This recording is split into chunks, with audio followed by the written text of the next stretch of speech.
intro, right? You better be. It took us 5 months to make, so yeah. But how did Coca-Cola... One second.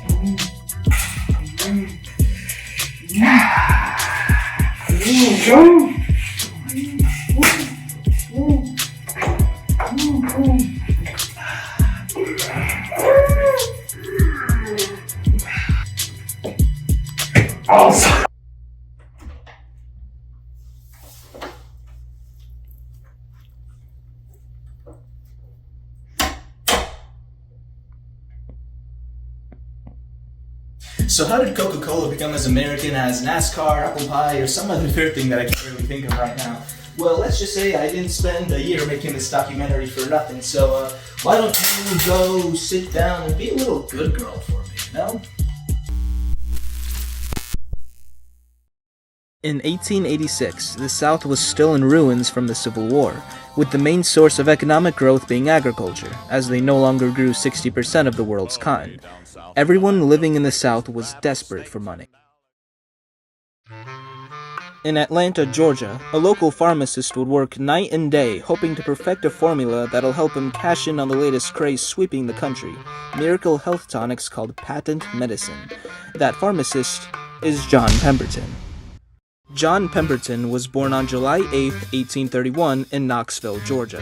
John went to the Reformed Medical College in Macon, Georgia, and in 1850, at the age of 19, he earned his medical degree. After initially practicing some medicine and surgery, John opened a drugstore in Columbus.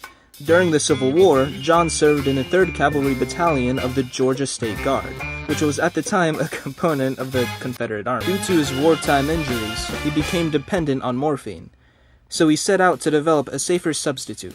After working with a bunch of different ingredients and recipes, John would take a chance on a plant extract from South America known as a coca leaf. Coca leaf. For thousands of years, natives have chewed its leaves as part of religious rituals and as a powerful stimulant. The coca leaf was the same thing used to make cocaine. After working with the coca leaf for a while, he adds an exotic seed with medicinal qualities called the kola nut. Kola nuts originate on the African continent in Senegal. Kola extract has a strong, bitter taste.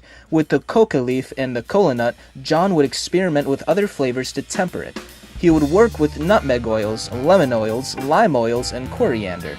He would add a great deal of sugar to it because it was too bitter, and would add several essential oils such as the oil of neroli, or neroli, I don't know how to say it, sorry, I don't give a shit, oil of cinnamon, and 7 different substances, which eventually were known as the 7X flavor.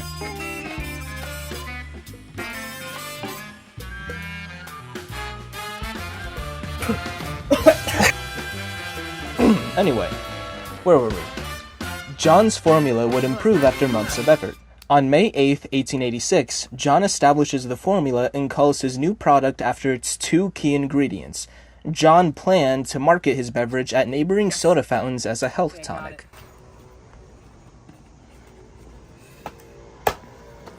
Yes! I think I got something here. By the end of that year, a total of 9 drinks a day were sold. But suddenly, John starts not feeling so good. Apparently, being a chronic morphine addict was not good for the human body.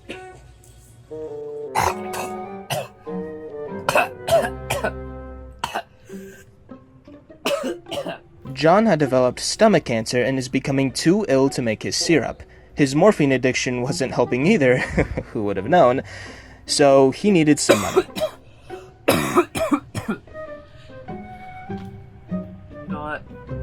I think I'm better now.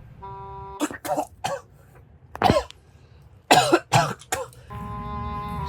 I don't think I'm gonna make it. I gotta fucking sell this business.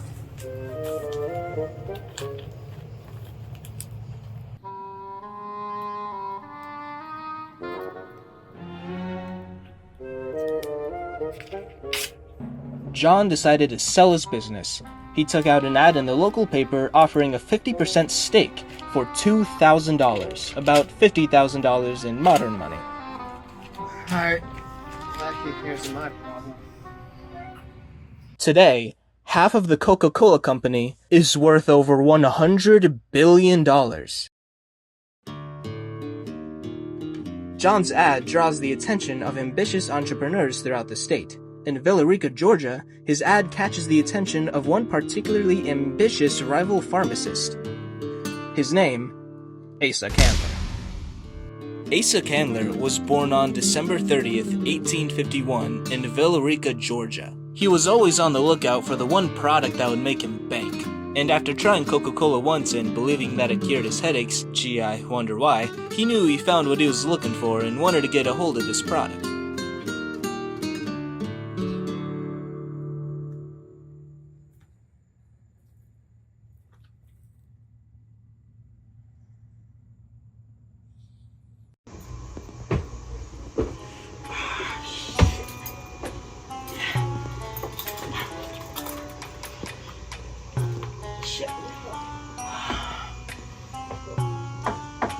Hello.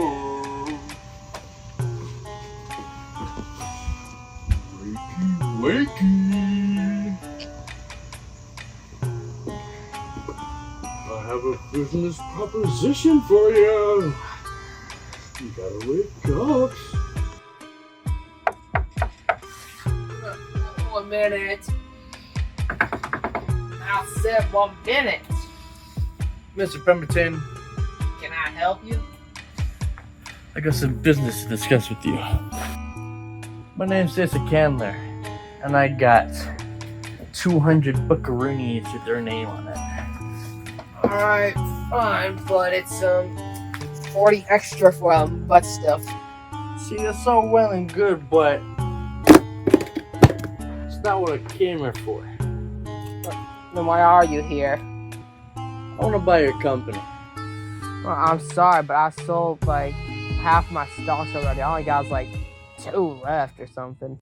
If you don't let me buy your company, I will buy your family. I ain't selling you shit. Alright, half a stock. Alright, a single stock. Alright, fine. I'll sell you some stocks. Oh, dude. See? It could have been that easy this whole time.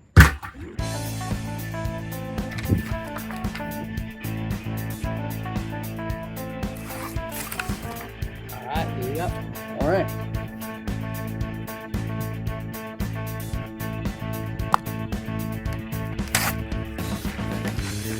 Alright.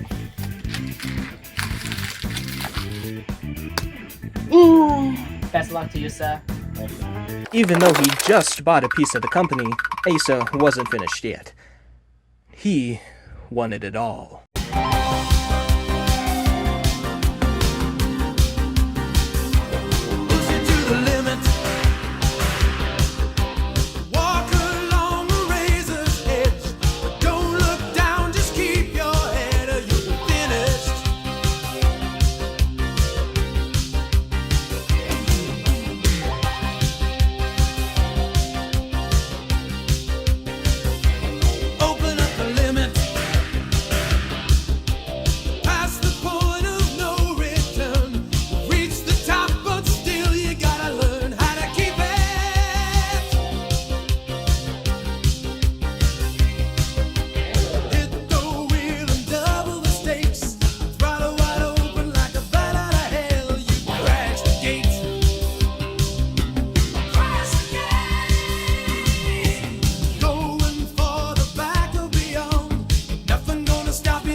The only person left who owned a third of the company was its creator, John Pemberton. By 1888, John's family could only watch as his stomach cancer continued to get worse.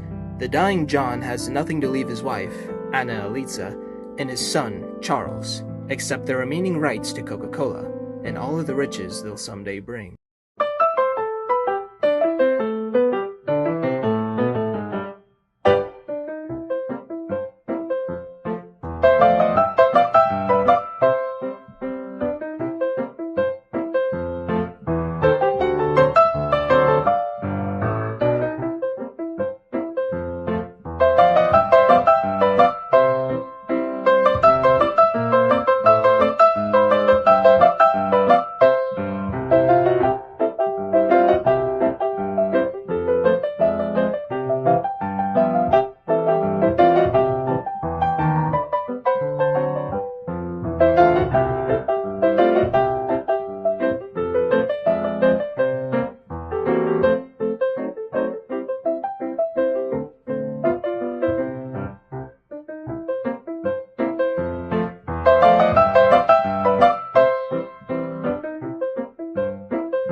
With the creator of Coca-Cola out of the way, Asa saw this as an opportunity to finally get the whole company by doing something any sane man would do: pleading to a widow and her son at her dead husband's funeral.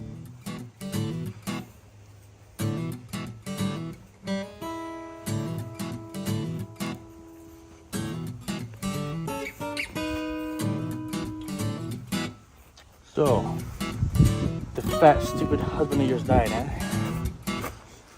My fucking father. This is Miss Pemberton? Pemberton. I'm sorry, that's an ugly ass name.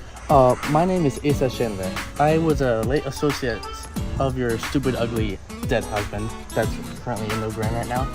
I have 300 gadoolers to offer to buy the rest of the company. I'm totally gonna buy the rest of the company. Halt! I'm Charles Johnson, John's son. What do you think you're doing with my mother? Before you say anything, it's 40 an hour. Fine, 60. Okay, I don't think it's that God damn! I don't think it's that type of deal, sir, ma'am. So, what I was trying to say is, I'm offering to buy the rest of the stock. For how much? 300. Well, 300 for me and then 300 for my mother. I can work with that.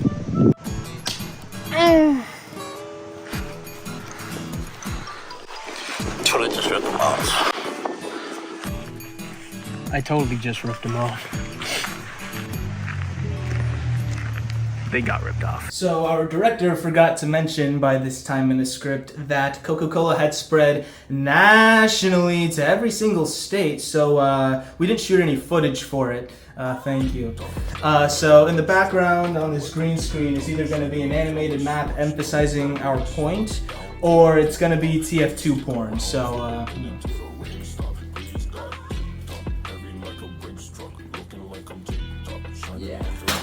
America is approaching the turn of the 20th century. And with that comes a progressive era where the government thinks that, maybe corporations shouldn't just be running around doing whatever the fuck they want, such as the Pure Food and Drug Act passed in 1906. With this, companies had to include what they were selling, cracking down on false advertising, as well as making it illegal to add any harmful additives to their products. They must have been able to back up their claims of what their food or product was capable of. This legislation would pave the way for the future Food and Drug Administration, or FDA. In 1909, officials set their sights on one of the nation's most closely kept secret formulas.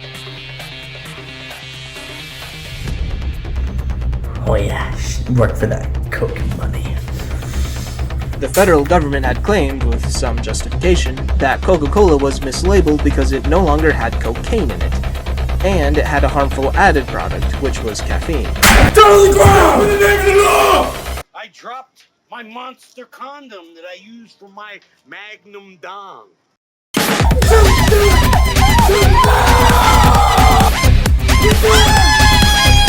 down! What is that? What is that? What is that? Oh, wait. Oh, thanks, man. On March 13, 1911, the government sues Coca-Cola to force them to remove caffeine from their formula, insisting that it's harmful to children. Asa, though, is determined to fight back, and the case ascends all the way to the Supreme Court. Alright, let's see what the government wants of me. Do you want me to take the cocaine out of the Coke? What would they call it? They just cola? Wait, and pay my employees? Somebody out here wants me to pay these fuckers? Okay, child workers are no. Stop lying to my customers. Fine, I'll stop lying to my customers. But it won't stop my being these children! And at the end, Asa volunteers to reduce it. As a result of the lawsuit, Coca-Cola also agreed to stop using children in their ads forevermore. Stop crying! Get back to work! Coca-Cola would go on to be the biggest beverage brand in the world. So, what can we learn from its long-winded journey to the top? Maybe John Pemberton shouldn't have been so addicted to drugs. Or Asa Candler could have been a bit less of an asshole. Hey, fuck you, man! Or Maybe it's that the ever-encompassing shadow of capitalism encourages the worst traits of human nature to the point of getting people addicted to drugs so then they can make a profit, or swindling a widow out of her dead husband's stocks in order to then again make a profit. All at the expense of making everyone else's life significantly worse. Well, yes, but no. The real lesson... Try Coke. Wait, you gonna drink Coke?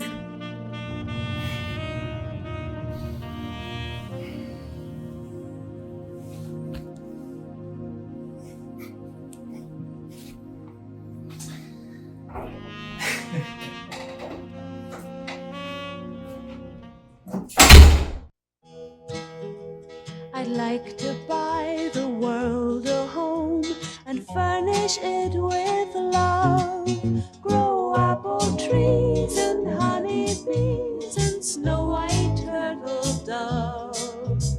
I'd like to teach the world to sing